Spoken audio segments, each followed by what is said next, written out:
Hi guys, welcome to the very first video of Talks with Namit on YouTube. मेरी Instagram family already जानती है Talks with Namit का content. अगर अभी तक आपने मुझे Instagram पे फॉलो नहीं किया है तो जाकर अभी फॉलो कर लो. There we talk about life, relationships, love, reality, motivation and everything. Finally, after a long wait, Talks with Namit is on YouTube. यहाँ पे उनकी बहुत ही अमेजिंग स्टोरीज, पॉडकास्ट, बहुत सारे लोगों से बात करेंगे, रियल लाइफ एक्सपीरियंसेस शेयर करेंगे. इसलिए अभी के अभी चैनल को सब्सक्राइब कर लो और बेल आइकन को जरूर हिट कर लो ताकि जैसे ही वीडियो आए यू गेट नोटिफाइड. अभी रिसेंटली मेरे एक फॉलोअर ने मुझे डीएम किया asking that Namit what is selfless love and do you really think it exists in today's time. तो मैंने सोचा why not to make our first video on this. तो अब इस पे मेरे दिमाग में एक स्टोरी आई जो मुझे बहुत पसंद है. इट्स अबाउट नारद जी, भगवान कृष्ण एंड राधा जी. तो चलो स्टार्ट करते हैं. तो एक बार नारद जी के मन में एक बात आई कि भगवान कृष्ण के इस दुनिया में अनंत भक्त हैं, एक से एक परम भक्त, ऐसे भक्त जो वर्षों से उनकी साधना कर रहे हैं. तो उन्होंने सोचा कि इतने भक्त होने के बाद भी, इतना प्यार अपने भक्तों से मिलने के बाद भी भगवान कृष्ण को राधा जी ही सबसे ज़्यादा प्रिय क्यों है. ऐसा क्यों है कि वो उनको इतनी प्रिय हैं कि खुद भगवान कृष्ण के नाम से पहले हम राधा जी का नाम लेते हैं. हम हमेशा कहते हैं राधे कृष्ण. तो नारद जी ने सोचा कि आज मैं अब भगवान के पास जाऊंगा और उनसे इस बात का जवाब लेके आऊंगा. तो अब नारद जी इस बात का जवाब लेने भगवान कृष्ण के पास पहुंचे. अब वो तो भगवान है, हर किसी के मन की बात जानते हैं, अपने हर भक्त के मन को जानते हैं. उनको पता है कि उनका कौन सा भक्त या कोई भी इंसान उनके पास किस भाव से आया है, अपने मन में क्या प्रश्न लेकर आया है. तो नारद जी भगवान के सामने आए, उन्होंने हाथ जोड़े, नमस्कार किया. इससे पहले नारद जी कुछ कहते या कुछ पूछते, भगवान ने रोक दिया. श्री कृष्ण ने कहा, एक मिनट नारद जी, इससे पहले आप कुछ कहें, पहले मेरी बात सुनिए. तो भगवान कृष्ण बोले कि नारद जी बहुत अच्छा हुआ आप इस वक्त यहाँ पे आ गए. अभी मेरे सर में बहुत दर्द हो रहा है, मेरे मस्तक में बहुत दर्द है और इसका केवल एक ही इलाज है कि मैं अपने किसी भी भक्त के चरणों का जल पी लूं. उसको पीने के बाद ही ये दर्द ठीक होगा. तो बहुत अच्छा हुआ कि सामने से ही आप मेरे पास आ गए. अब मुझ पे एक कृपा करिए कि अपने चरणों का जल मुझे दे दीजिए, अपने चरणों को धो लीजिए जल से और वो जल मुझे दे दीजिए. मैं उस जल को ग्रहण कर लूँगा तो मेरे मस्तक की पीड़ा ठीक हो जाएगी. अब नारद जी सोचने लगे ये चल क्या रहा है. मतलब भगवान मुझसे कह रहे हैं कि मैं अपने चरणों का जल उन्हें दे दूं और वो उसे ग्रहण कर लें. नारद जी ने कहा, प्रभु आप कैसी बात कर रहे हैं, आप भगवान हैं, हम भक्त हैं. अगर हम अपने चरणों का जल आपको देंगे ग्रहण करने के लिए तो ये कितना महापाप होगा. मतलब इस पाप की तो कोई सीमा ही नहीं है. अब भगवान कृष्ण बोले, नारद जी ये सब मैं नहीं जानता, अब इस मेरी पीड़ा का यही हल है, तो अब आप अपने चरणों का जल दे दो, मैं ग्रहण कर लूं. नारद जी ने हाथ जोड़ लिए कि प्रभु कृपा करो पर मुझसे ऐसा पाप मत कराओ.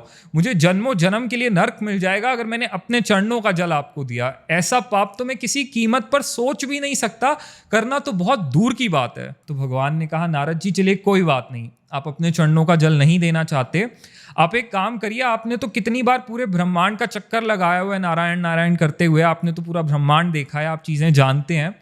तो आप एक काम करिए, मेरे किसी भी भक्त के पास जाइए, किसी भी भक्त के पास चले जाइए, चाहे वो किसी भी लोक से हो, और उसे केवल मेरी इस पीड़ा के बारे में बताइए और उनके चरणों का जल मुझे लाकर दे दीजिए. मैं वो भी ग्रहण कर लूँगा तो मैं ठीक हो जाऊँगा. आप इतना कर दीजिए. तो नारद जी ने कहा, चलिए ठीक है प्रभु, आपके लिए मैं ये प्रयास कर सकता हूँ. मैं जाता हूँ आपके भक्तों के पास और कोशिश करता हूँ कि उनके चरणों का जल ले आऊँ. भगवान कृष्ण ने कहा, नारद जी एक बात का ध्यान रखिएगा कि आपको उनको सच बता के जल लाना है. आपको उनको पहले बताना है कि आपको ये जल क्यों चाहिए, आप इस जल का क्या करेंगे, यानी आप ये जो जल लेकर आ रहे हैं इसे मैं ग्रहण करूंगा, या आपको उनको सच सच बताना है तभी लेकर आना है. झूठ बोलकर या छुपा कर नहीं लाना. अब नारद जी ने कहा, ठीक है प्रभु, जैसी आपकी आज्ञा. आपने कहा है सच बताकर लेके आना है, मैं अपनी तरफ से पूरी कोशिश करूंगा लाने की. नारद जी ने अपने हाथ में एक बर्तन लिया और चल दिए. भक्तों को ढूंढने लगे भगवान कृष्ण के कि किसी भक्त के चरण का जल तो मिल ही जाएगा. अनंत भक्त हैं, सैकड़ों भक्त हैं भगवान के, किसी एक के चरणों का जल तो मिलेगा. पहले भक्त के पास गए, पूरी बात कह के बताई. भक्त ने हाथ जोड़ लिए, प्रभु ऐसा कैसा पाप हम हमसे करा रहे हैं, ये तो हम सोच भी नहीं सकते. फिर नारद जी दूसरे भक्त के पास गए, वहां भी यही जवाब. तीसरे के पास गए, चौथे के पास गए, ऐसे करते करते हजारों भक्तों के पास वो चले गए. सबसे एक ही जवाब मिला. भक्तों ने तो यहाँ तक कह दिया कि प्रभु आप हमसे हमारे प्राण ले लीजिए. हम हाथ जोड़ के कहते हैं सबसे ज़्यादा इस वक्त हम यही दे सकते हैं, आप हमसे हमारे प्राण ले लीजिए. पर हम अपने चरणों का जल नहीं दे सकते कि उसे भगवान ग्रहण करें। बहुत वक्त बीत गया, हजारों लाखों भक्तों के पास हुआ, किसी से जल नहीं मिला। नारद जी थक गए। फिर उनके मन में एक बात आई कि चलो अब मैं राधा जी के पास जाता हूँ, राधा जी से जाकर ये पूरी बात कहता हूँ। उम्मीद तो नहीं है कि वो भी देंगी, आखिर वो भगवान कृष्ण से सबसे ही ज़्यादा प्यार करती हैं, लेकिन फिर भी एक बार कोशिश कर लेता हूँ। भगवान ने आज्ञा करी है तो मैं अपनी तरफ से तो पूरी कोशिश करूँगा, तो मैं एक बार फिर भी ये कोशिश करता हूँ, जाकर मांग कर देखता हूँ। तो अब आखिरकार नारद जी राधा जी के पास पहुँचे, उन्हें पूरी बात बताई कि देवी ऐसे ऐसे बात है, श्री कृष्ण को मस्तक में दर्द है, उन्हें अपने किसी भक्त के चरणों का जल चाहिए। मैं पूरा ब्रह्मांड घूम चुका हूँ, हजारों लाखों भक्तों के पास गया हूँ, सबको पता है कि कितना घोर पाप होगा भगवान को अपने चरणों का जल देना, तो सबने मुझे मना कर दिया है। और भगवान कृष्ण ने कहा है कि उनके इस दर्द का केवल यही एक इलाज है।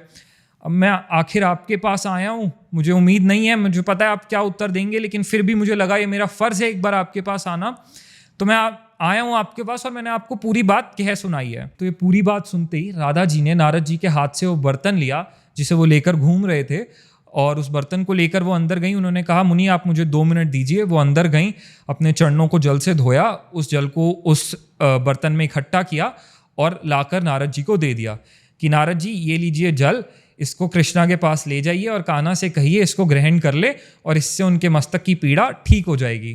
तो अब इस पे नारद जी ने राधा जी से पूछा कि देवी आपको अंदाजा है कि आप क्या कर रही हैं? वो भगवान हैं और आप अपने चरणों का जल उन्हें दे रही हैं कि वो उसे ग्रहण कर ले। तो इस पे राधा जी ने जवाब दिया कि नारद जी मैं जानती हूँ मैं क्या कर रही हूँ, मुझे पता है कि ये कितना बड़ा पाप है कि मैं अपने चरणों का जल कृष्णा को पीने के लिए दे रही हूँ, और मैं ये भी जानती हूँ कि शायद इस वजह से मुझे कई वर्षों तक नरक में रहना पड़े, मुझे बहुत बड़ा दंड मिले इस पाप के लिए। पर इस वक्त मुझे केवल एक ही चीज़ दिखाई दे रही है, और वो ये है कि कृष्णा इस वक्त पीड़ा में है, और फिलहाल कान्हा को उस दर्द से निकालने से बड़ा मेरे लिए और कुछ नहीं है।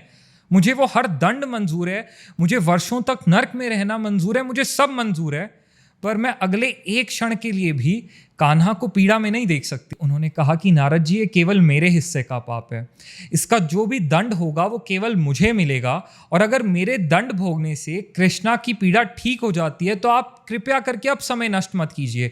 मैंने आपको जल दे दिया, आप जल्दी से जल्दी जाइए, कान्हा को ये जल दीजिए, वो इसे ग्रहण करेंगे और वो ठीक हो जाएंगे, और मुझे इससे इस वक्त और कुछ ज़्यादा नहीं चाहिए।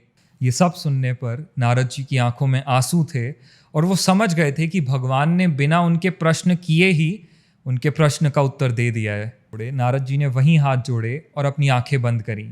भगवान कृष्ण ने उन्हें दर्शन दिए और पूछा, जी नारद जी, मिल गया अपने प्रश्न का उत्तर? भगवान कृष्ण ने कहा कि नारद जी, यही है परिभाषा निस्वार्थ प्रेम की, और सदैव यही रहेगी। सो आई नो कि अभी भी बहुत लोग यही कहेंगे कि नमित, कहने की बातें हैं, आज के वक्त में सेल्फलेस लव नहीं होता, स्वीट हार्ट होता है। मैं बिल्कुल मानता हूँ कि बहुत रेयर है, बहुत मुश्किल से मिलता है, बट आज भी होता है। When you genuinely love someone purely honestly, तो एक वक्त के बाद आप उन्हें सेल्फलेसली लव करने लगते हो। You yourself feel that now you are loving that person selflessly, उसमें आप नहीं होते। So I really hope कि आपको ये स्टोरी, ये वीडियो अच्छी लगी हो। अगर सही में अच्छी लगी है तो लाइक ज़रूर करना, कमेंट में अपने रिव्यू ज़रूर देना। अभी हम आगे बहुत सारी चीज़ों के बारे में बात करेंगे, हर चीज़ कवर करेंगे, बहुत सारी बातें करेंगे, इसलिए stay tuned. Thanks for coming to my channel, thanks for watching this video, love you all guys.